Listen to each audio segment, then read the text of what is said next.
ഇന്റർവെല്ലിനെ എഴുതി കാണിക്കുന്ന കട്ടിലുള്ള സീൻ ഭയങ്കര അടിപൊളിയാണ്. അടിപൊളിയെ ത്രില്ലായിട്ട് നിൽക്കണേ ഇവിടെ. ഫസ്റ്റ് ഹാഫ് ഭയങ്കര ഇൻട്രസ്റ്റിംഗ് ആണ്.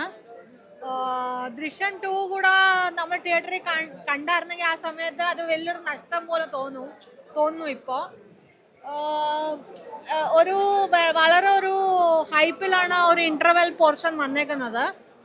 അപ്പോൾ പിന്നെ ലാലേട്ടൻ കൂടെ ഇന്ന് ബർത്ത്ഡേ ആയിട്ട് ഇവിടെ ഉള്ളതുകൊണ്ട് നമുക്ക് അത്ര ഇനി ഒരു ഡബിൾ സെലിബ്രേഷൻ പോലെ. എന്നിട്ട് ബർത്ത്ഡേക്ക് ഒരു വലിയ ഗിഫ്റ്റുമായിട്ടാണ് പുള്ളി വന്നത്.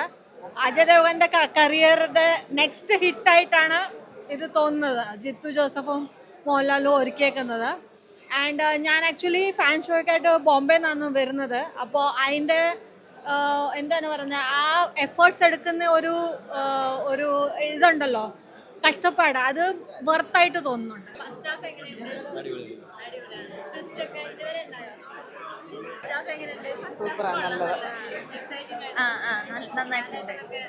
കൊള്ളാം, നല്ലതാണ്. അടിപൊളി കംബാക്ക് ആയിരുന്നു.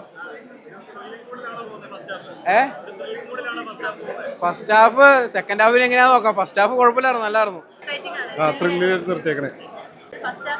ഫസ്റ്റ് ഹാഫ് കൊള്ളാം. ബാക്കി കണ്ടാലേ ബാക്കി പറയാൻ പറ്റുള്ളൂ. ത്രില്ലിംഗ് ആയിട്ട് വരുന്നു. ഫസ്റ്റ് ഹാഫ് അടിപൊളിയാണ്, സൂപ്പറാണ്, എക്സൈറ്റിംഗ് ആണ് നിൽക്കുന്നത്. തേർഡ് പാർട്ടിലെ ഫസ്റ്റ് ഇന്റർവെല്ലിൽ നമുക്ക് തോന്നിയത് ആ ഒരു ഫാമിലിയുടെ പ്ലോട്ട് എന്താണ് സെറ്റ് ചെയ്തുകൊണ്ടിരിക്കുകയാണ്. പക്ഷെ ഇന്റർവെല്ലിനെ എഴുതി കാണിക്കുന്ന കട്ടിലുള്ള സീൻ ഭയങ്കര അടിപൊളിയാണ്.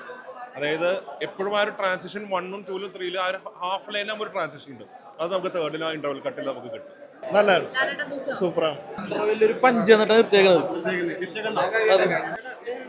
പടം നല്ലതാണ്. ഫസ്റ്റ് ഹാഫ് കൊള്ളാം, കലക്കിയിട്ടുണ്ട്.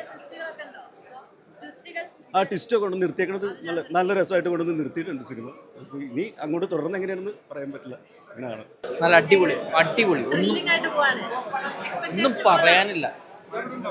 സ്റ്റാഫ് സൂപ്പർ, അടിപൊളി, കൊള്ളാം, നല്ല കൊള്ളാം, അടിപൊളി. ഫസ്റ്റ് ഹാഫിലെ ലാസ്റ്റ് കാണിക്കുന്ന സീൻ ഉണ്ട്, സൂപ്പറാണ്. നമ്മളെ ട്രെയിലറിലൊന്നും കണ്ടിട്ടില്ല.